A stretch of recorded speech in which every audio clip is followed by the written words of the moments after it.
Super, bienvenue, on est content de vivre ce temps, de continuer sur ce thème du pardon. Donc, le mois de février, on parle du pardon.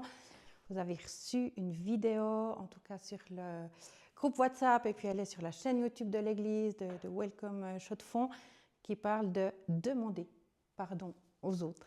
Et puis aujourd'hui, on va parler du thème de pardonner quand on nous a fait du mal. Et en fait, je me réjouis, j'ai une grande joie pour ce temps, parce que je sais que c'est pas évident et en même temps, je sais combien c'est bon de vivre le pardon. Et en préparant ce temps avec l'Acmina aussi, et Jean-Pascal, on l'a préparé à 3, comme ça en français. Je sais que c'est quelque chose de bon et j'ai une grande joie de ce que ça peut amener dans nos vies.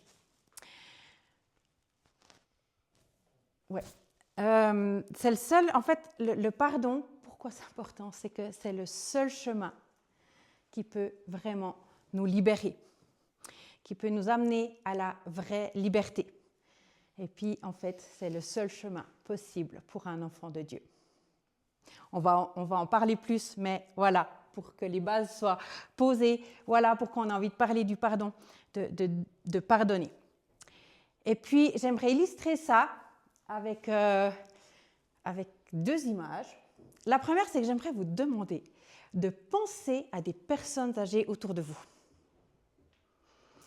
Et puis, moi, quand je pense à des personnes âgées, j'ai peut-être 2 catégories de personnes âgées auxquelles je pense.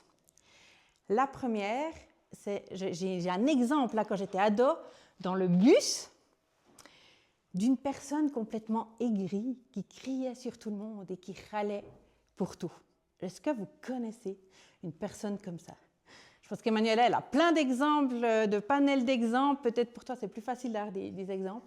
Je ne sais pas si vous, ça vous parle, mais voilà, il y a parfois, on voit chez les personnes âgées, des personnes qui se renferment, qui deviennent aigries, remplies d'amertume sur tout ce qu'elles ont vécu dans la vie.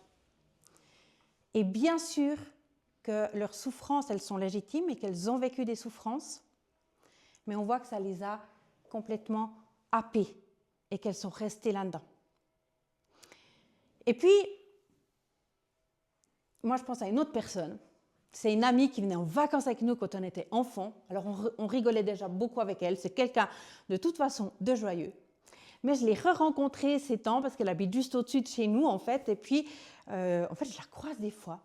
Et puis, chaque fois que je l'ai croisée, elle venait de tomber, d'avoir fait une chute parce qu'elle avait perdu l'équilibre, parce que le bus était parti trop vite. Donc, elle avait plein de soucis. En plus, elle ne voit pas bien. Elle ne s'est jamais mariée. Donc, en fait, elle aurait plein d'excuses pour ne pas aller bien et puis pour râler contre cette vie.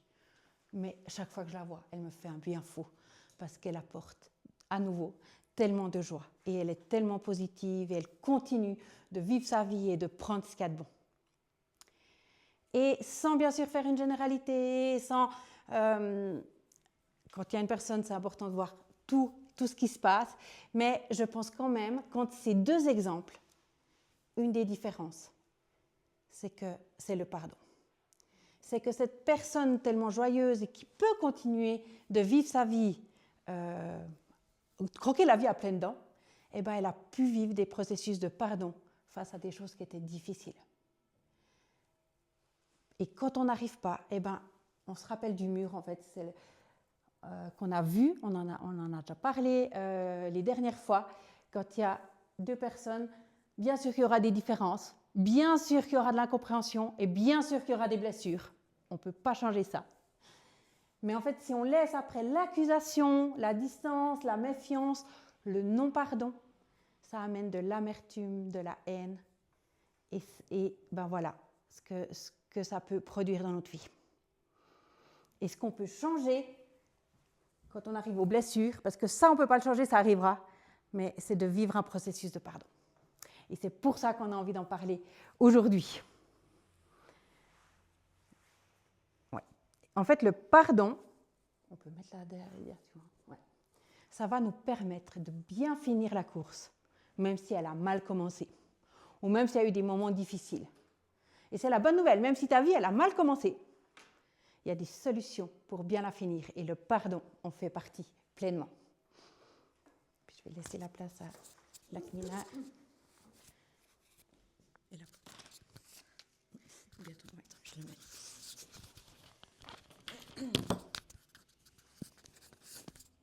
Voilà. Donc, est-ce qu'il y a quelqu'un qui peut me dire combien de fois on peut pardonner quelqu'un? Je ne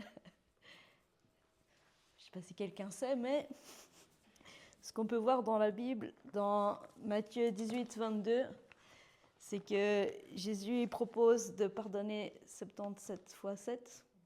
Donc ça veut dire à l'infini, tout le temps. Et puis là, je voulais vous lire 2 textes. Donc dans Colossiens 3, 13.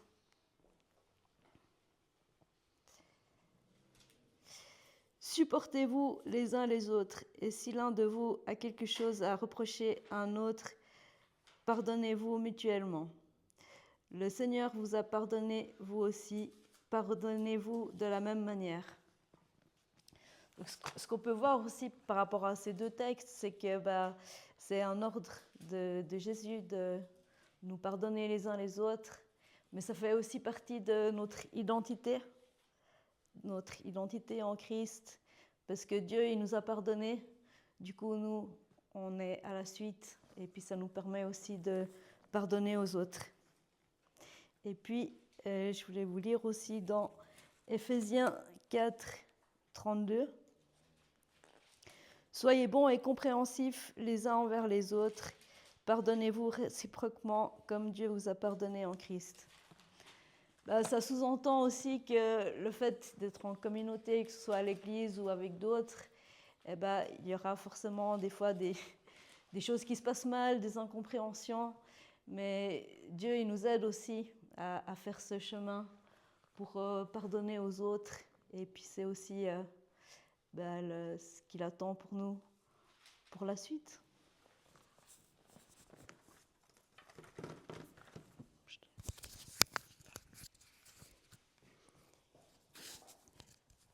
Ce qui est vraiment intéressant, c'est que chaque fois, c'est rappelé, parce que nous sommes pardonnés et parce que Dieu nous a pardonnés, alors on va pouvoir le faire. Oui, le pardon, ce n'est pas possible autrement. C'est parce que Dieu l'a fait en premier pour nous. Et peut-être que si on voit qu'on a de la peine à pardonner, on peut se poser la question de dire, est-ce que j'ai vraiment bien déjà reçu le pardon de Dieu dans ma vie? Ça peut être une première piste. C'est intéressant, dans Matthieu 18, dans le texte que tu citais, qui dit qu'on doit pardonner 7 fois, 77 fois. Après, il y a une parabole qui parle d'un monsieur qui va vers le roi pour avoir il a une dette envers le roi et il demande d'être gracié. Le roi annule sa dette et il sort et il rencontre quelqu'un qui a une petite dette bien plus infime que lui envers lui, qui lui demande d'annuler sa dette et lui dit « Ben non, tu me dois la dette » et il le fait jeter en prison. Et c'est là qu'on voit que ça ne va pas. Ce n'est pas ce que Dieu nous demande. Si nous, on a reçu le pardon, alors ça nous paraît bizarre d'ailleurs. On se dit « Mais comment il peut faire ça ?» Mais c'est souvent ce qui arrive dans notre vie. On a reçu le pardon de Dieu pleinement. Il nous pardonne nos fautes. Et du coup, pardonner, on peut pardonner en retour. Il y a un chant qui dit ça. Et c'est vraiment ce que Dieu nous appelle. Et puis, j'aimerais prendre l'histoire de Joseph aussi. On peut changer. Ouais. L'histoire de Joseph, elle nous parle tellement aussi de notre identité, qu'est-ce qui se passe quand on est offensé. Joseph, il a eu un rêve, une vision. Il allait être chef de ses frères et son père allaient se prosterner devant lui. Ses frères ont été très jaloux, l'ont jeté dans un puits, ensuite l'ont vendu à des esclaves, donc il est parti loin de chez lui. Il a perdu toute sa famille, il a eu un statut d'esclave alors qu'il était un homme libre. Ensuite, l'homme chez qui servait, la femme de l'homme chez qui il servait l'a accusé de viol, d'agression, et il a été jeté en prison. Encore un statut en dessous. Et puis pour finir, Dieu ne l'a pas oublié, et puis il est devenu empereur en Égypte. Il a même pu permettre à ses frères et sa famille d'être nourris, pour l'histoire très rapide. Et cette histoire, elle nous montre plusieurs choses. Elle nous montre déjà que notre identité n'est pas notre statut de victime. Oui, nous sommes victimes d'agressions plus ou moins graves. Oui, tous les jours, nous sommes victimes de petites choses pas sympas ou de grandes choses. Mais ce n'est pas ce qui nous définit. Et on est dans une société qui a tendance à dire, à faire du fait qu'on ait été victime une fois, d'en faire notre identité. Je suis victime. Et on reste coincé là-dedans. Mais Joseph, il n'est pas resté coincé là-dedans. Il a réussi à remonter, à servir bien son maître. En prison aussi, il a été même là pour d'autres. Et en fait, il n'était pas que ce qu'il a subi. Et nous ne sommes pas que ce que nous avons subi. Notre identité, c'est d'être enfant et héritier de Dieu. Et si Dieu il a un plan pour notre vie, il n'y a aucune offense qui peut empêcher ce plan-là de se réaliser. On ne peut pas dire « Ah, c'est de la faute à lui si je n'ai pas réussi à vivre ce que Dieu a voulu que je vive. » Dieu, il est plus fort que ça et on le voit pour Joseph. Combien de fois ces situations de vie auraient pu étouffer ce rêve, mais Dieu, il s'est arrangé pour que d'une manière ou d'une autre, peut-être même mieux que ce qu'il avait pensé au début, parce qu'il a carrément été responsable en Égypte, il a nourri tellement de gens, Dieu a accompli son plan. L'offense qu'on reçoit ne nous empêche jamais d'entrer dans le plan que Dieu a pour nous. Le non-pardon, oui, parce que c'est ce qui nous fait rester bloqués dans des situations. Mais Dieu, il est plus fort que les offenses. Et puis, j'aimerais aussi juste attirer votre attention sur le fait que les offenses qu'on reçoit jour après jour, ça peut aller d'un simple personne qui ne nous sourit pas, ou qui ne nous répond pas, à quelque chose de bien plus grave. Mais les offenses, en tant qu'enfant de Dieu, dans la main de Dieu, je ne dis pas que Dieu permet ce qui nous que Dieu est à l'origine de ce qui nous arrive. Mais s'il la permet, il va permettre aussi que cette offense nous permette de grandir. Et le plus grand succès, porter du fruit, de plus en plus, moi je le comprends comme grandir dans notre caractère. Ce n'est pas d'avoir du succès dans ce qu'on fait. Ce n'est pas de réussir sa vie professionnellement, même dans sa vie familiale. Même, ce n'est pas réussir sa vie, avoir plein de succès dans ses affaires. Je pense que le vrai fruit, c'est les fruits de l'esprit, amour, bienveillance, bonté, et tout ça, c'est au sujet de notre caractère. Donc voyons aussi les offenses, c'est dur, je sais, mais voyons les offenses comme l'occasion aussi de grandir.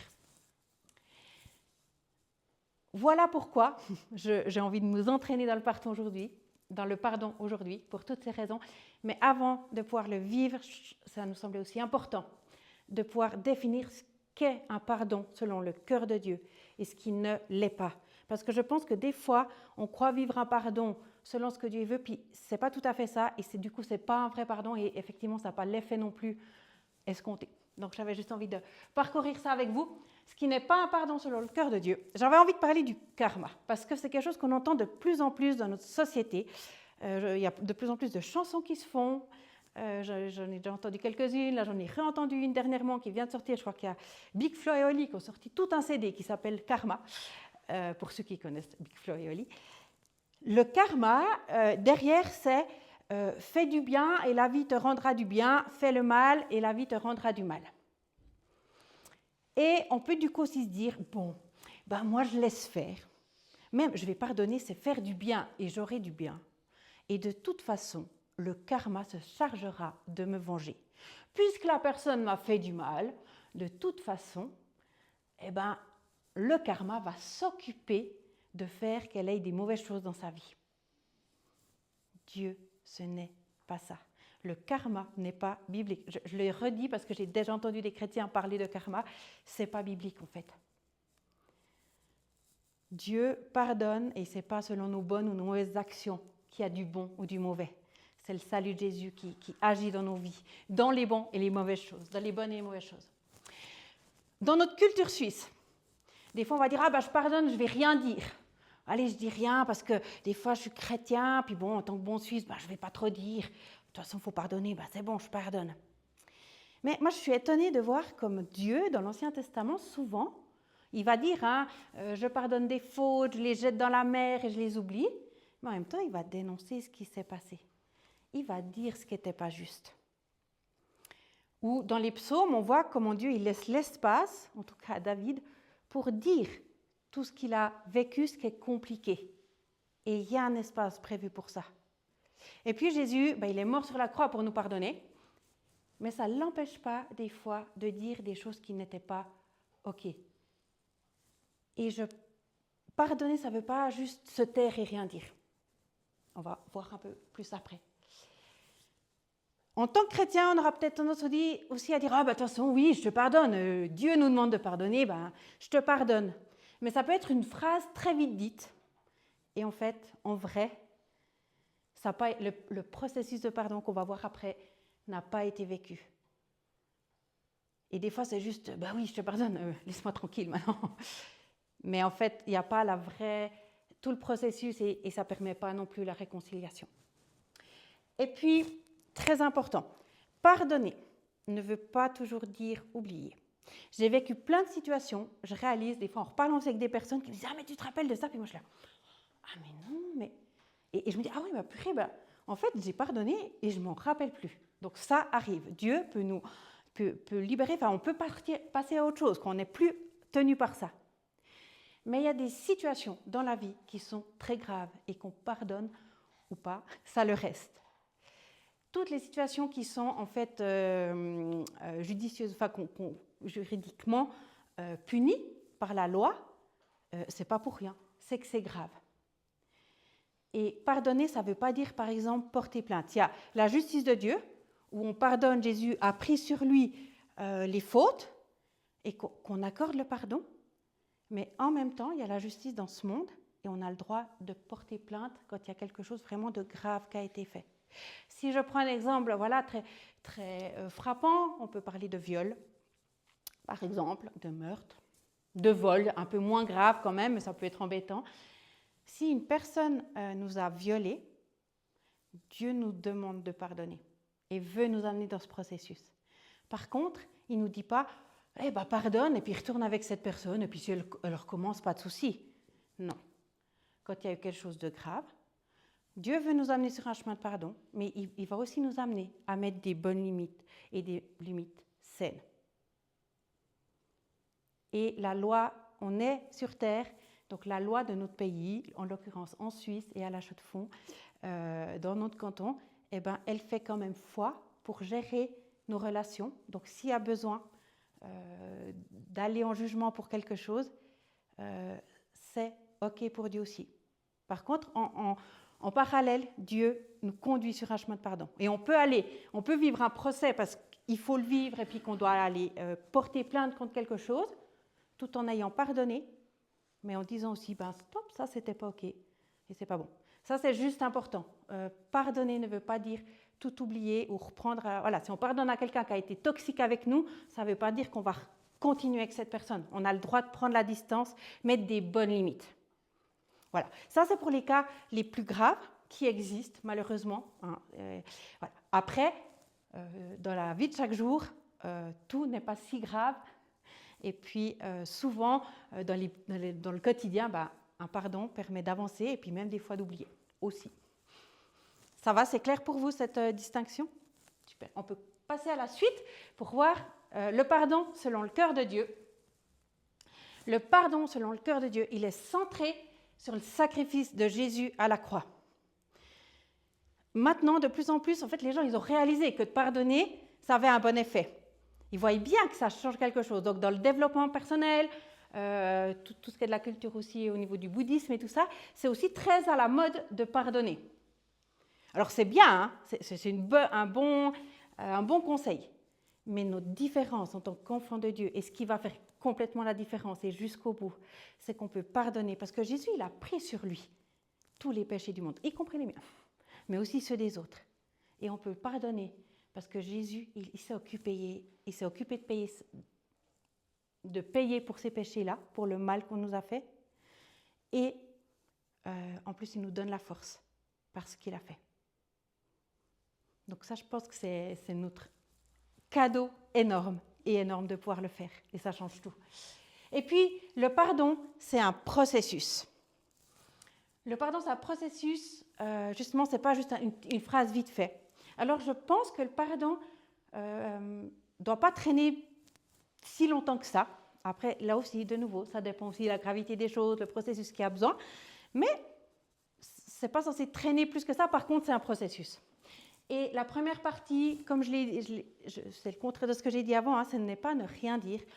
Mais moi, en fait, les pardons où j'ai pu, des fois dans les choses un peu plus conséquentes, où j'ai pu être accompagnée avec des personnes bienveillantes qui étaient juste là pour accompagner, pas pour entendre des accusations, mais qu'on peut juste me dire, ok, tu peux juste dire qu'est-ce qui t'a fait du mal et qu'est-ce que ça t'a fait.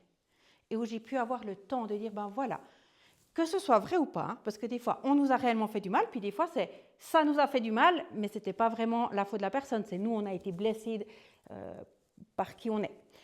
Mais, quelle que soit la situation, c'est bien de pouvoir dire, en fait, moi, cette situation, elle m'a fait du mal. Et ce n'était pas juste parce qu'il y a eu ça.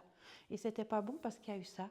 Et ça m'a fait ça. Je me suis sentie triste, je me suis sentie en colère, je me suis sentie moins que rien. Voilà. Et de pouvoir nommer, des fois à haute voix, avec des témoins qui accueillent ça, c'est super important. Suite à ça, quand on a pu nommer, si on est devant un tribunal, si on imagine le tribunal, il y a la partie de c'est pas de la taxe, non mais le procureur général, enfin voilà, il va dire, si quelqu'un a le mot, vous pouvez m'aider. L'accusation, merci Mickaël. Voilà, la partie de l'accusation va dire ce qui se passe, et puis après il y a un juge qui décide. Alors là, notre juge, c'est Jésus, et il va prendre ça sur lui. Mais de pouvoir dire, ça fait partie du processus et de la guérison. Ensuite, choix du pardon. Le pardon, on ne va pas le donner quand on sent qu'il arrive. Dire, ah oui, là je sens un sentiment de pardon, je peux le donner. C'est d'abord une décision, ce n'est pas un sentiment. Une fois qu'on a pu dénoncer, on prend son courage à deux mains, il en faut. Il dit, ok, parce que Jésus est mort sur la croix, parce que par son sacrifice, maintenant, dans le nom de Jésus, je pardonne à cette personne. Je pardonne, et on peut redire pour ci, pour ça, pour ça. C'est bien de pardonner clairement pour quelque chose. Et puis, on peut aussi, une fois qu'on a fait ça, on peut se pardonner à nous-mêmes, d'avoir gardé ça longtemps, d'avoir pas réussi à entrer tout de suite dans le processus de pardon. Et on peut demander pardon à Dieu, des fois aussi, si on est resté trop longtemps dans l'accusation, la méfiance, la distance, le non-pardon, l'amertume, la haine. Voilà, il y a ces trois choses où on peut demander pardon. On pardonne la personne, on peut se pardonner nous, parfois, et on demande pardon à Dieu aussi, peut-être, d'avoir pas réussi à le faire tout de suite ou d'être resté dans des sentiments qui n'étaient pas justes. Ensuite, on peut proclamer, aussi dans le nom de Jésus, qu'est-ce que ça va changer dans notre vie. Des fois, on reçoit un verset sur une situation, si on est accompagné. Souvent, d'être accompagné dans des temps de pardon qui sont quand même assez douloureux, c'est important. Les personnes avec nous peuvent tout à coup recevoir un verset, puis on peut le proclamer ensemble, ou nous, on a quelque chose qui nous vient, puis on dit, oui, voilà, maintenant, ça va changer ça dans ma vie. Et j'entre dans cette nouveauté de vie, dans cette liberté que Dieu veut me donner. Dans le nom de Jésus, là, je saisis ça et je vais entrer là-dedans. Et dernière étape, et pas des moindres. Ça paraît impossible au début du processus, mais je vous promets, pour l'avoir vécu plusieurs fois, si on avait tout le processus, la plupart du temps, on y arrive bien plus facilement, c'est de bénir la personne qui nous a fait du mal. Et maintenant, je bénis cette personne dans le nom de Jésus. J'appelle la bonté de Dieu sur sa vie, sur ce qu'elle vit. Et puis, si ce n'est pas si facile, de nouveau, c'est une décision. Et on croit aussi que Dieu veut agir. Voilà ce qui nous semble. On a aussi de formations libérées. On a une lettre qu'on va vous proposer aussi de personnes qui ont réfléchi à ça. C'est des choses qui se regroupent de ce qu'on peut vous proposer comme un réel processus de pardon. On peut aller à la suite. Juste vous dire aussi que vous parlez du pont hollandais. Le pont hollandais, c'est un pont, il n'y avait que l'image où il était baissé, mais en fait c'est un pont qu'on peut lever une partie et une autre, on peut en baisser une, en garder une levée, on peut avoir les deux levées. Voilà, vous comprenez le principe ? Notre part, quand on a été blessé, ok, il y a blessure avec une personne, bon, ok, séparation. Notre part, ça va être de rebaisser notre partie à nous. On ne sait pas si la personne de l'autre côté va le faire. Mais comme quand on demande pardon, en fait, chaque fois, notre part, c'est juste de faire ce qu'il faut pour redescendre le pont. Et puis, dans le meilleur des cas, on arrive à voir l'autre personne est aussi dans ce processus-là et on peut rebaisser le pont, tout en, là aussi, avoir quelles limites garder, tout ça, hein, dans les cas les plus graves. Mais voilà, on peut rebaisser le pont dans des situations d'église où on avance en groupe, bah oui, il y aura des blessures. Et des fois, juste on peut vivre ces processus, descendre le pont. Et ça s'appelle la réconciliation et continuer d'avancer. Mais on n'est jamais responsable de la partie de l'autre. Ça, c'est son problème. Par contre, nous, on peut faire notre part à nous. Et puis ça, c'est important. Et c'est vraiment, je pense, ce que Dieu il veut pour l'Église, en fait. C'est ce qu'il a prévu à la base. On est un groupe de personnes, donc ce n'est pas parce que c'est une église, c'est écrit église, qu'il n'y aura pas de soucis, par exemple. Mais dans l'église, il a prévu qu'on puisse le plus possible vivre ces réconciliations et avancer ensemble, malgré tout. Et ça, c'est pas évident, hein, mais c'est un chemin à vivre. Pour conclure, on peut passer, je ne vais pas faire le dia d'après. Juste pour conclure, avant une petite application pratique de l'Acmina, c'est de se dire, ouais, ça on peut passer. J'aimerais juste me dire, voilà, si on imaginait qu'est-ce que ça pouvait, si on met tout ça en pratique, ce qu'on a vu aujourd'hui, qu'est-ce que ça peut apporter? Eh bien, ça permet d'avoir des personnes qui vivent le pardon. C'est des gens debout, libérés des poids du passé, qui peuvent entrer dans leur appel, dans leur service pour Dieu et être lumière dans ce monde. Et une église qui vit le pardon, les uns les autres, permet à la vie de Dieu d'y être. Le pardon permet des relations plus saines, permet de traverser nos différences, les difficultés relationnelles, les incompréhensions, les blessures, afin d'avoir de vrais liens, de vivre des réconciliations, ce qui est un cadeau incroyable et que je nous invite à vivre. Juste à rajouter qu'on le vit avec Dieu, c'est sûr, et laissons-nous guider par le Saint-Esprit quand c'est qu'on doit parler à la personne ou pas. Il y a des fois, je pense que c'est personnel. Puis il y a d'autres fois, d'en parler avec la personne, ça permet d'avancer ensemble. Mais je pense que c'est vraiment conduit par le Saint-Esprit. Et je te laisse la place, Lakmina, juste pour l'application qu'on vous propose pour la suite. Merci. Donc, l'application qu'on proposerait, ce serait une lettre de pardon. Donc, ce serait d'écrire une lettre à la personne que vous avez besoin de pardonner. Puis, il y a plusieurs étapes. Décrivez en détail les événements, continuez d'écrire en faisant la liste des offenses par catégorie. Vous n'avez pas besoin d'éprouver un sentiment de pardon, vous devez simplement le décider. Et maintenant, je pardonne pour 3 petits points. Ensuite, je pardonne aussi pour avoir gardé ces choses, toute cette amertume dans le cœur, cette souffrance. Et puis, ce qu'on vous propose, c'est de pouvoir commencer, déjà prendre un temps de prière et puis demander à Dieu, est-ce qu'il y a quelqu'un à qui je pense ou à qui j'aimerais écrire cette lettre. Et puis après, c'est de ne pas hésiter aussi s'il y a besoin d'un temps avec soit un entretien pastoral ou bien un temps au niveau des groupes de croissance pour être soutenu dans cette lettre.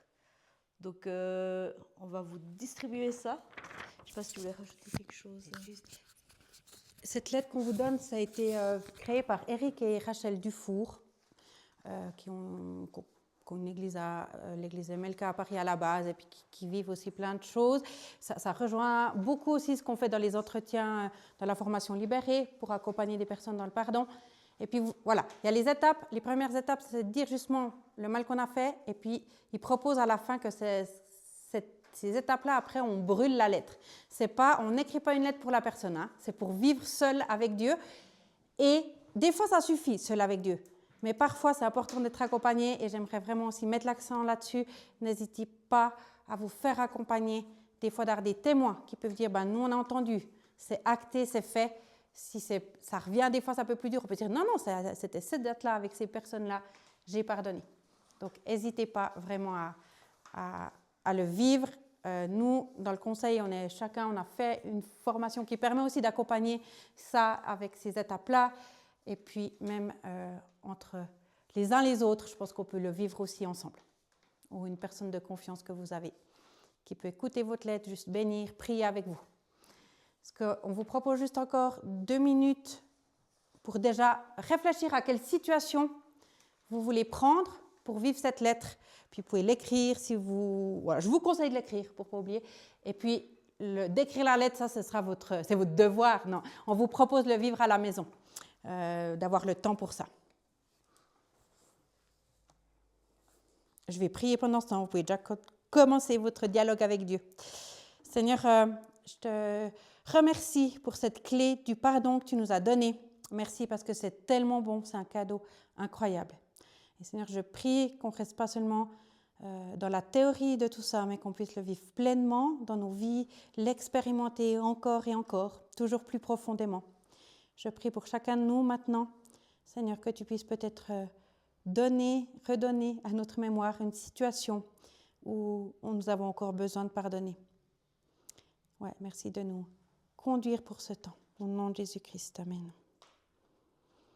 J'espère que vous aurez eu assez de temps pour trouver la situation. Si jamais, de toute façon, c'est quelque chose qu'on continue à la maison et puis on aura chaque jour l'occasion de mettre en pratique, je pense, de pardonner aux autres, puisque voilà, c'est quotidiennement, souvent, qu'il y a des offenses qui nous arrivent dessus. Donc voilà, n'hésitons pas, s'il y a quelque chose qui arrive, de juste se dire, OK, même si c'est facile ou c'est quelque chose de pas trop compliqué, mais de vivre ce processus permet aussi de, après, se dire, quand c'est plus compliqué, d'avoir aussi cette habitude de vie qui est bonne. Soyez bénis et je me réjouis de tout ce que Dieu va faire au travers de tous les pardons accordés. Je propose qu'on s'arrête là, on peut encore discuter, c'est plein de situations, c'est un sujet... un gros sujet, donc on peut encore discuter. Si quelqu'un se dit, mais moi je reste coincé là, quelque chose de lourd, on est disponible aussi avec la CMUNA pour prier un petit coup, juste pour apaiser, puis que vous puissiez repartir bien. Et puis sinon, soyez bénis, bon dimanche et à bientôt.